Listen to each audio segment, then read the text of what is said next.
の絶対防御を貫通しない。フォームブレイク。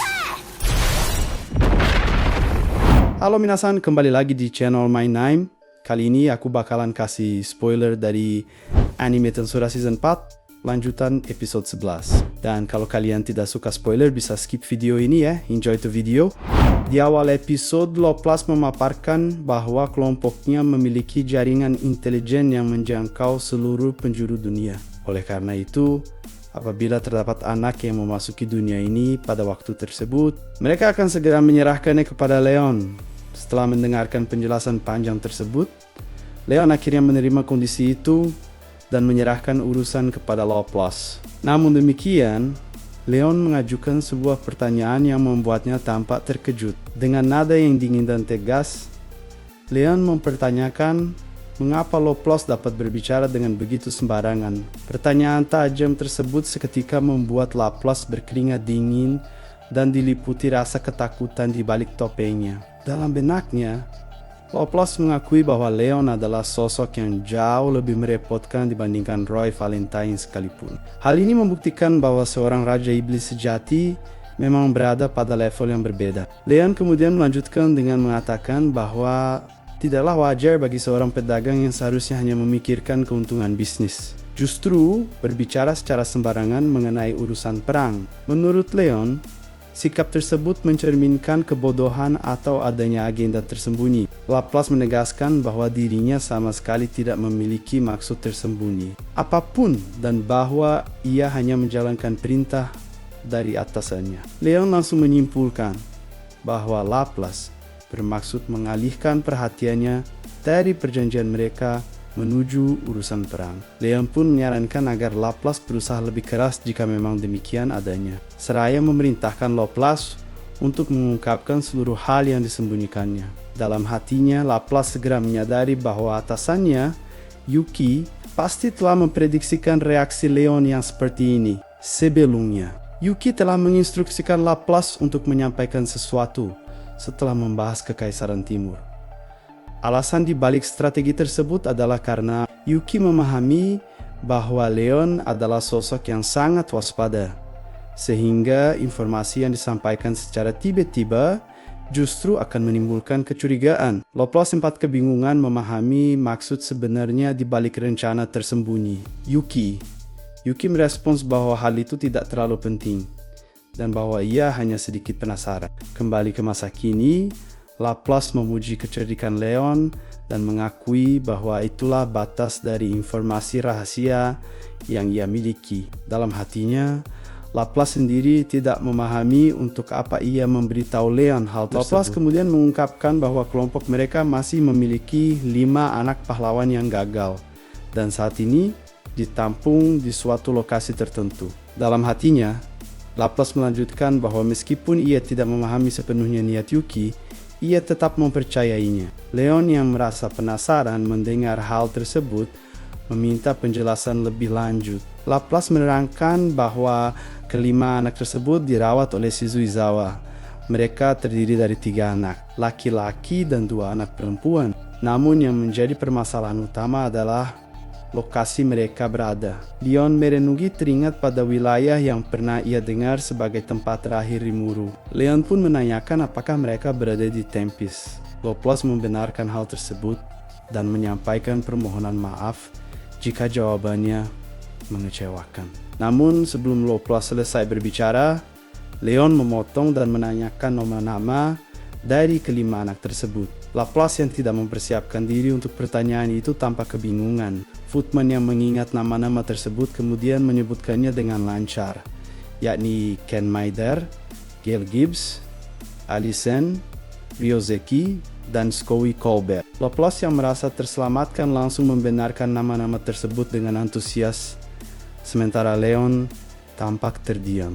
Loplas kemudian menyampaikan bahwa Leon tentu tidak akan tertarik pada sesuatu yang tidak ada. Leon merespons bahwa diskusi mereka kurang memuaskan, dan semua pihak pun tampak heran. Leon kemudian menatap tajam ke arah mereka dan mempertanyakan apakah nama anak terakhir yang disebutkan adalah Skowie, ataukah nama sebenarnya adalah Chloe. Loplas yang menyadari bahwa situasi mulai memanas segera menyampaikan permohonan maaf atas ketidaksopanan rekannya. Ia kemudian beralasan bahwa nama-nama yang berasal dari dunia lain memang seringkali sulit untuk diterjemahkan secara akurat ke dalam bahasa mereka, sehingga kemungkinan terdapat ketidaktepatan dalam penyebutannya. Tanpa membuang waktu lebih lama, Laplace berpamitan bersama rekan-rekannya dengan alasan harus segera pergi dan berjanji untuk segera memberikan kabar apabila situasi mengalami perubahan. Setelah kepergian kelompok Cerberus,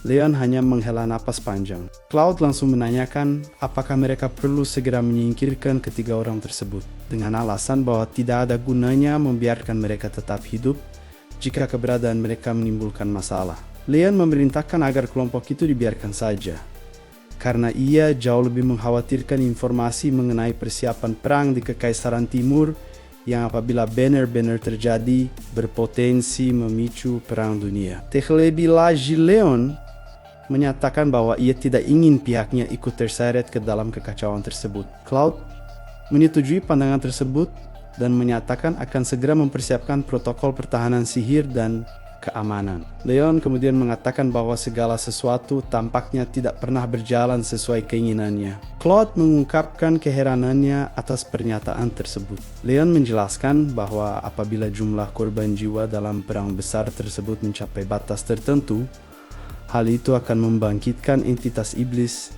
yang sangat berbahaya. Leon juga mengetahui bahwa John Yellow yang sesungguhnya tengah tertidur di suatu tempat di tanah ini, yakni iblis yang mampu melepaskan sihir berkekuatan nuklir setiap kali terbangun. Claude meragukan bahwa sosok tersebut telah mengambil wujud fisik, namun menyatakan bahwa apabila saat itu tiba, ia mengajak Leon untuk mengeluarkan kekuatan penuh mereka.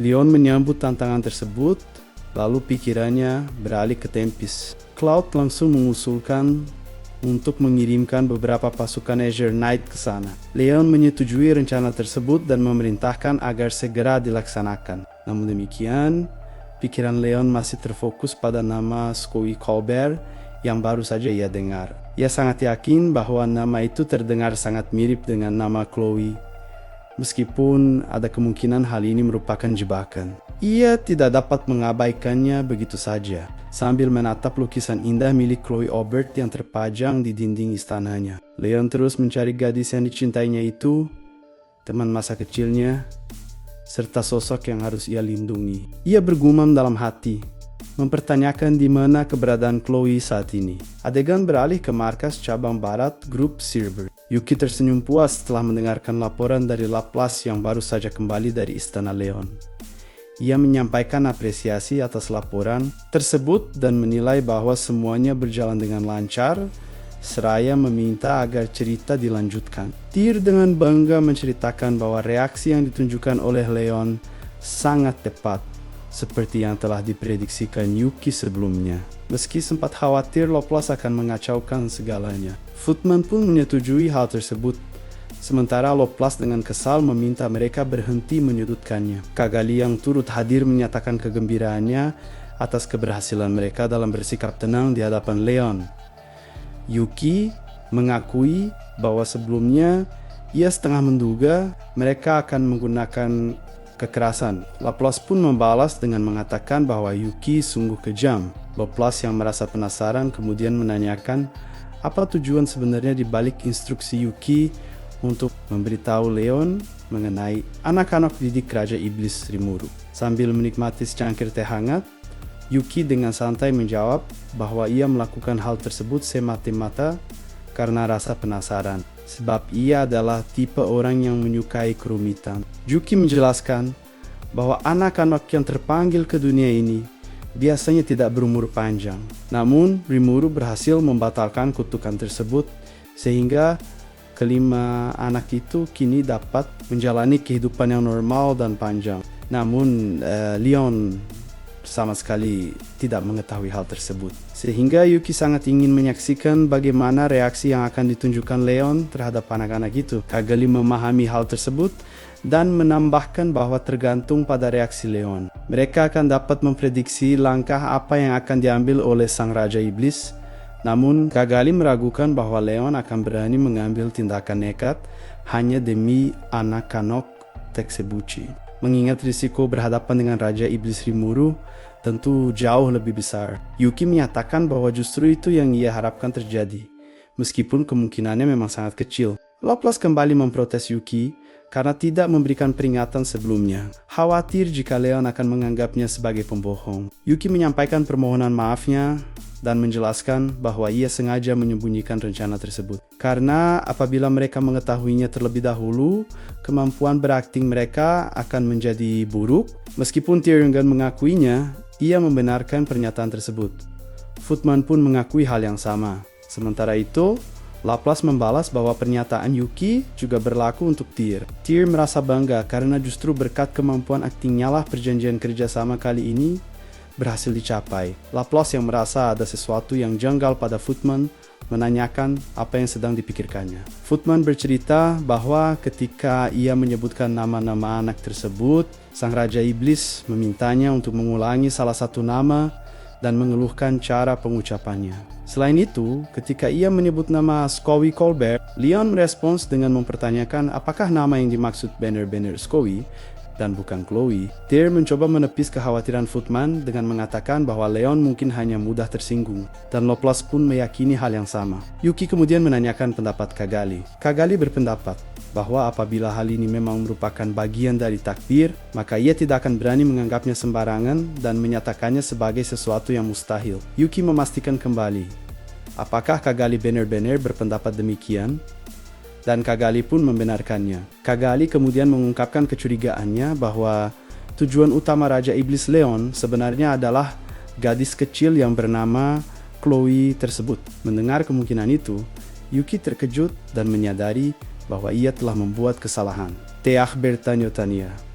Mengapa demikian? Yuki menjelaskan bahwa ia telah melakukan kesalahan besar dengan membuang kartu as terkait Leon tanpa menyadarinya. Footman dan Laplace yang mendengar kecemasan Yuki ikut merasa gelisah. Namun Yuki dengan cepat menenangkan mereka dan menjelaskan bahwa situasi ini justru dapat mereka manfaatkan untuk mengadu domba para Raja Iblis yang merepotkan itu. Dengan kata lain, banyak hal menarik yang dapat mereka nantikan. Tear bertanya, apakah Yuki benar-benar dapat mengubah keadaan semudah itu? Yuki kemudian meminta rekan-rekannya untuk bersiap mendengarkan laporannya. Selagi mereka sibuk berurusan dengan Leon, Yuki juga telah berhasil menyelesaikan proses negosiasi dengan Grandview Rosso.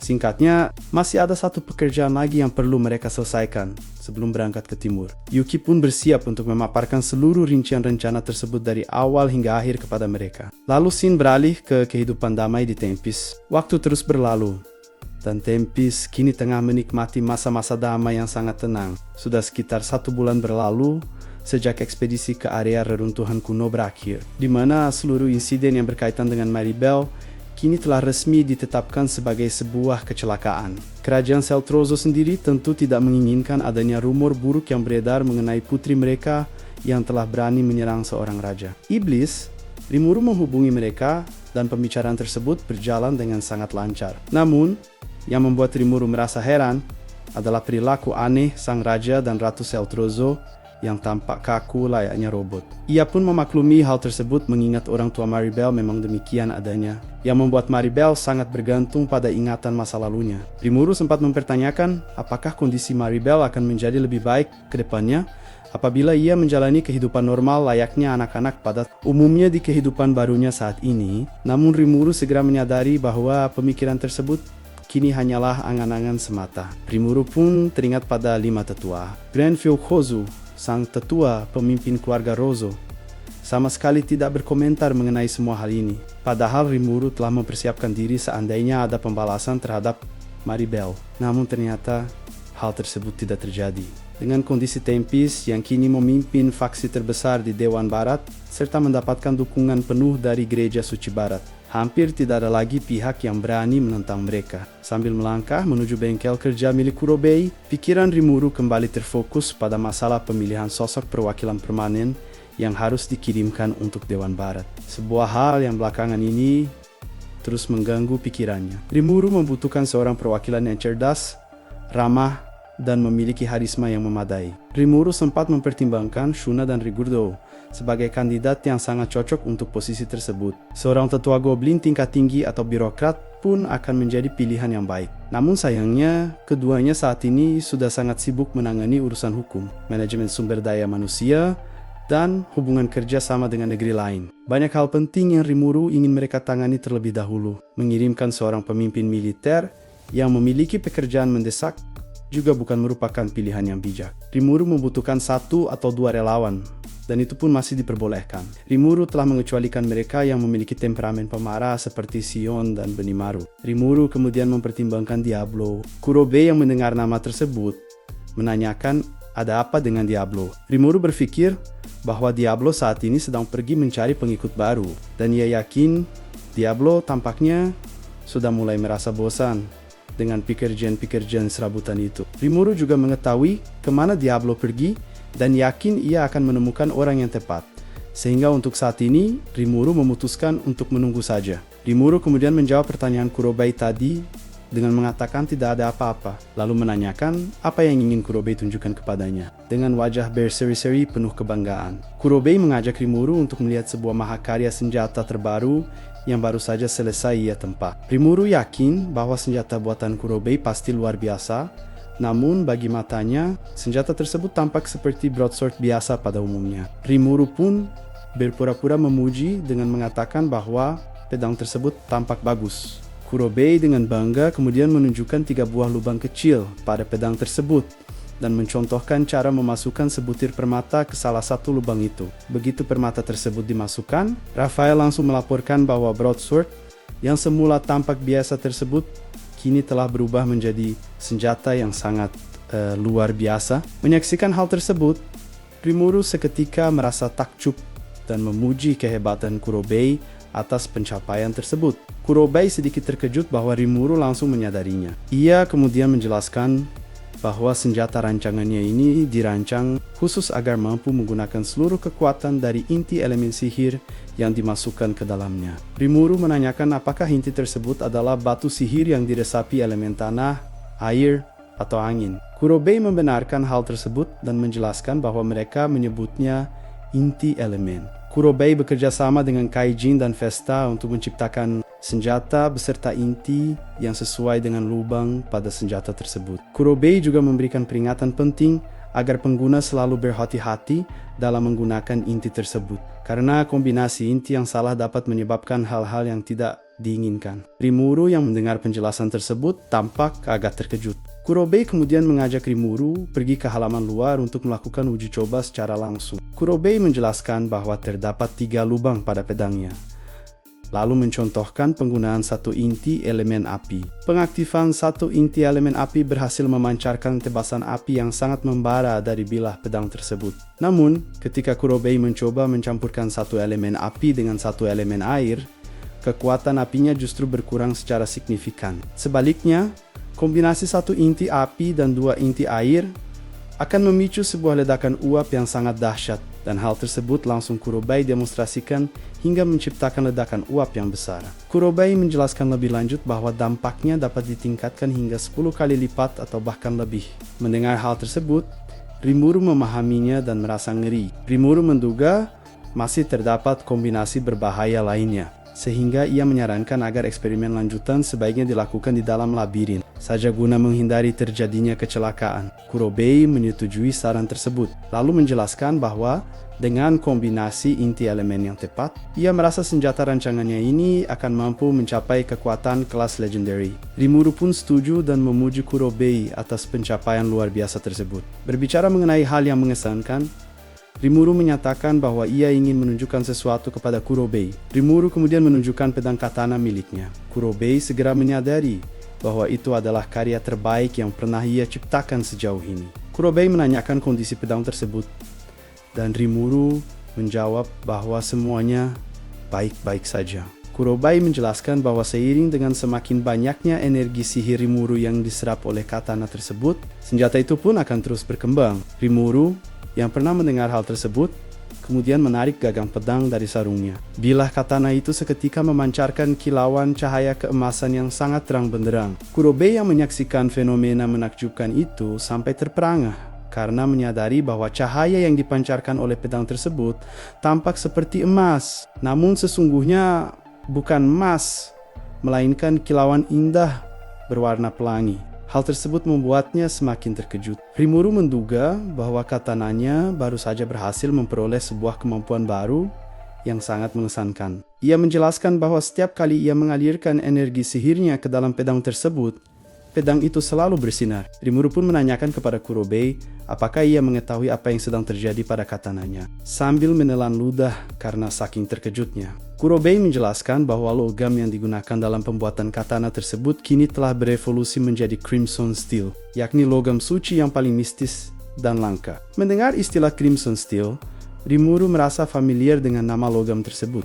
Teringat pada sebuah permainan video yang pernah ia lihat sebelumnya. Ia pun segera menanyakan apakah logam legendaris tersebut memang memiliki kemampuan yang luar biasa. Kurobei menjelaskan bahwa menurut legenda, Crimson Steel adalah logam yang mampu mempertahankan elemennya untuk selamanya. Kurobei sendiri mengakui bahwa perkembangan ini sungguh di luar dugaannya, sebab ia tidak pernah membayangkan bahwa katana ciptaannya akan mampu tumbuh dan berevolusi sejauh ini. Rimuru pun bertanya dengan heran apakah pedangnya memang akan menjadi sehebat itu. Rimuru kemudian menanyakan apakah pedangnya berpotensi untuk berkembang hingga mencapai kelas legend. Kurobei membantah perkiraan tersebut dengan mengatakan bahwa kemungkinan besar pedang itu sudah melampaui level legend saat ini. Kurobei pun memberitahukan bahwa tingkat pertumbuhan katana tersebut tidak akan berhenti di sini dan memiliki potensi besar untuk berevolusi hingga mencapai tingkatan kelas God yang sangat langka. Sebuah tingkatan yang pernah disaksikan oleh Veldora dalam kehidupannya yang terdahulu. Mendengar penjelasan yang luar biasa itu, Rimuru sampai tercengang dan seakan tidak percaya dengan apa yang didengarnya. Kurobei menatap katana tersebut dengan penuh rasa kagum, merasakan bahwa kehebatan bilah pedang itu kini terasa seolah-olah bukan ia yang menempanya. Rimuru pun menyuruh Kurobei untuk tidak bersikap terlalu rendah hati, karena justru Kurobei lah yang telah menempa pedang tersebut dengan sangat baik. Setelah beberapa saat mereka terpesona oleh pedang itu, Rimuru menyimpulkan bahwa pedang tersebut adalah salah satu yang terbaik yang pernah ada. Dan apabila terus berevolusi, maka tidak diragukan lagi ia akan segera mencapai kelas God.